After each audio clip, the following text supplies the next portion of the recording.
The latest in Canada's emerging music talent. This is On the Rise. On the Rise. Rocking the dial on 105.5 FM. Yes, you're tuned in to CHRY 105.5 FM, and this is On the Rise with DJ Hotshot. And today I got a very special guest with me. I got WondaGurl in studio.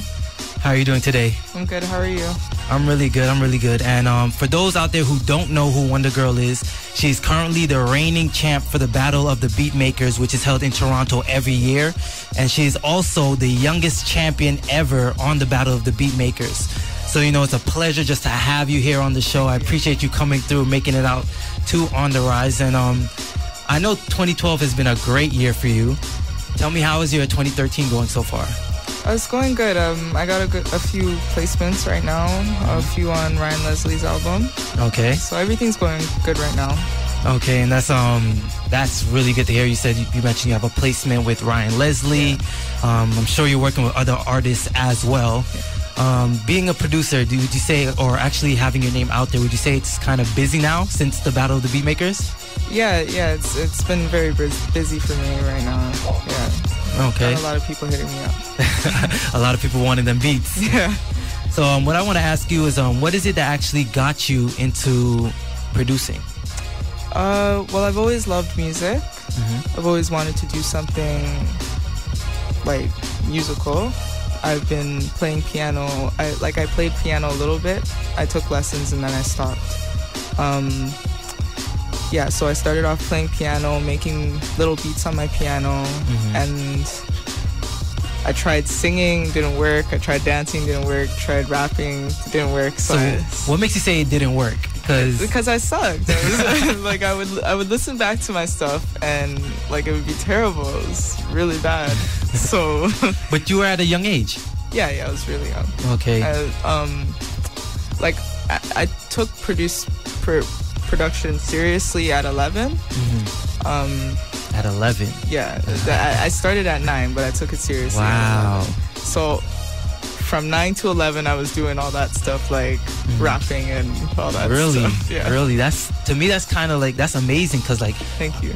Me thinking that when I was 9, 10, 11, and the stuff that I was doing, I was just worried about playing outside.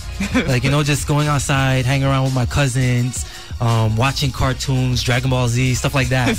Like, I would not even think about, nothing had to do with like my future or let's say music. I was in a little band, but a steel drum band, but nothing like to that level where producing, like I never took anything seriously, just to say that. Yeah. How did you like just like fun or stay focused on that for so long?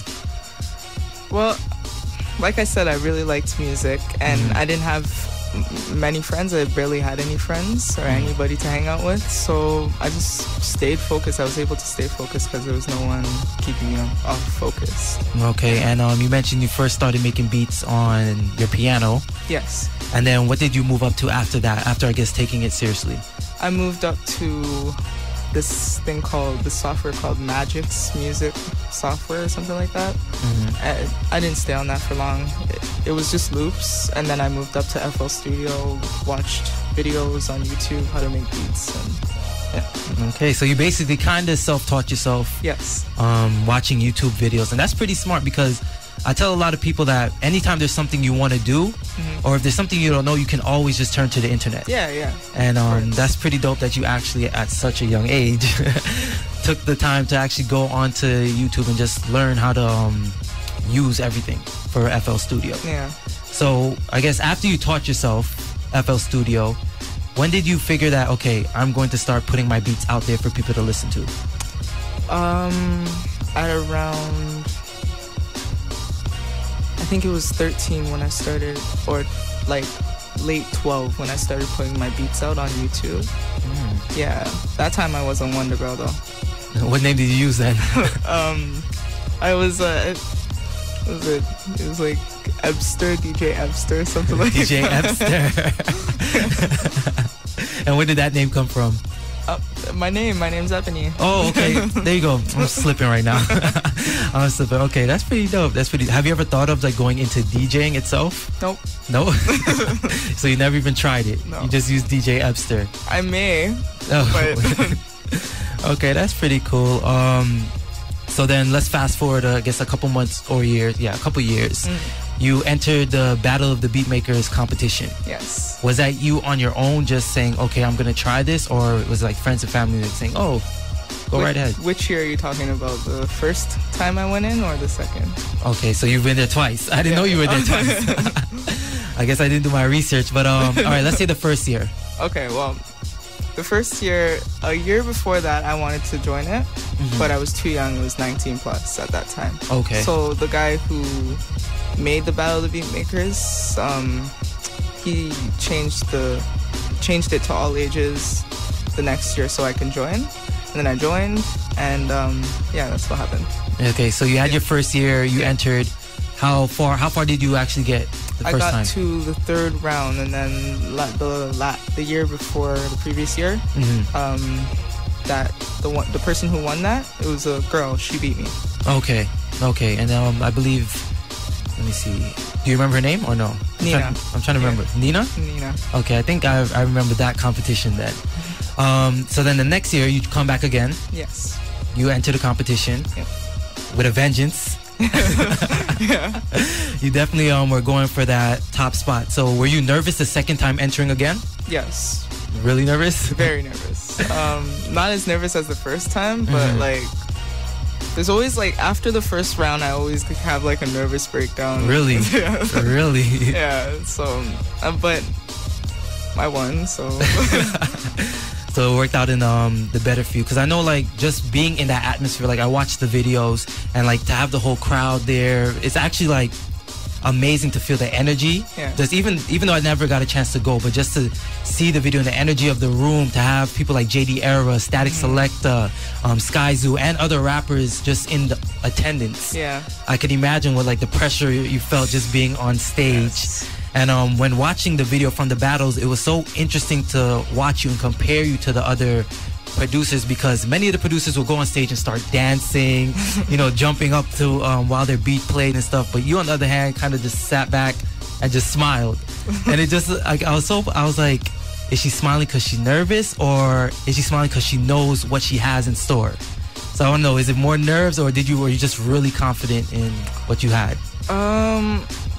It was both. I was very nervous, but I knew this year my beats were a lot better than the last year's, and I did plan on getting further than I got the last year. Okay. So,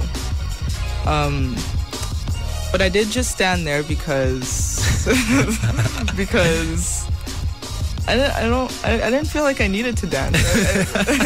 Everybody, I don't think everybody looks good when they're dancing to their beats. That is true. That is true. Because some of the producers, I was just like, wow, that's a lot of energy, but I don't know if I'd go on stage jumping around like that. But you know, I also couldn't dance too, so.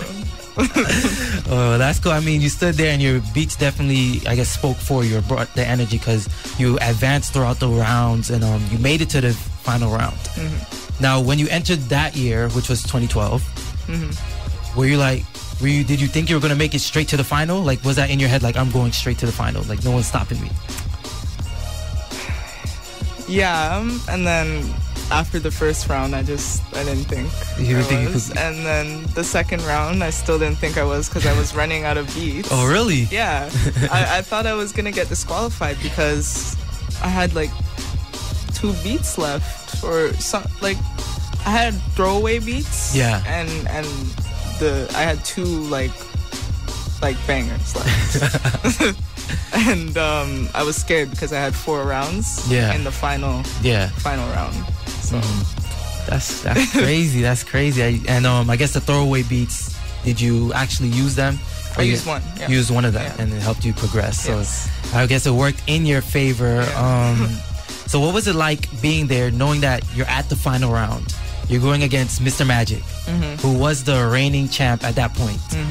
What was going through your head? I was scared, but that's it. I was just scared. Okay. So just like... nothing was really going through So did you head. think like... So thinking about the beats that you had left, you said you had the 2 bangers, and you used that in that round, the final round. Were you like, okay, I know I have these in pocket. I know what I know the quality of stuff that I have. Were you hoping that, okay, that Mr. Magic wasn't going to be bringing it as much, or was it just like, okay, I know what I have, and if this doesn't work, then maybe nothing else I have would work? I really just played the beats. I'll just play what I have. Okay, that's really cool because you ended up winning. Yeah. And to me, it's just amazing how calm you were. Like, if it was me on stage, I'd have been jumping. I would have been running across. I would have grabbed Moms from the back, brought her all the way up on stage. But you were just so calm. Like, it amazes me how calm you were. And what did it feel like when you saw the judges' score? Oh, it was amazing. I didn't know what to say. I didn't know. I didn't know. I thought I was gonna lose at first because Static Selecta, he didn't seem like he wanted to choose anybody, and they wanted to go for another round. Yeah. But I didn't have another beat. Yeah. So yeah, that was it. So when you saw the judges' scores, you won. Amazing. You got the prize money. The next day, how did you feel? It didn't feel real. It didn't feel real? Feel like a dream? Yeah, and then I saw the trophy. Because I got in so late the night before. Yeah, okay. So I was so tired. Okay. And now that you've won, I'm pretty sure you had like a burst of people following you on Twitter. Yeah. I'm sure a lot of people emailing you, asking you for beats. Yeah, a lot. And how has it just been, like, life after Battle of the Beatmakers? Well, I gained a lot more fans than I already had, and a lot more followers, like you said. And yeah, that was it. A lot more people. It was a good feeling because the year before I just had like people knowing who I am, and now they really know who I am. Like they really want to hit me up for beats and all that. Yeah. Okay, and who are some of the artists that you worked with? I know you mentioned Ryan Leslie. Yeah. I just recently worked with Travis Scott. Okay. And I have one track with that everybody knows, Sunreal and Rich Kid. And then, yeah, more to come. You have a lot more to come. Yeah. So that's definitely dope. You worked with Travis Scott. Was it just you sending beats, or did you guys actually get to sit down? It was just me sending beats. Okay, beats and ideas. And is it the same thing? How about for Ryan Leslie? I talked to him on the phone one time. I sent Cardiac beats, and Cardiac was in the studio in Vienna with Ryan Leslie, and Ryan Leslie called me. Did you believe it when he called? Yeah, I believed it because I met him before. Oh, okay. Yeah, I was trying to get in touch with him, and then, yeah, he just called.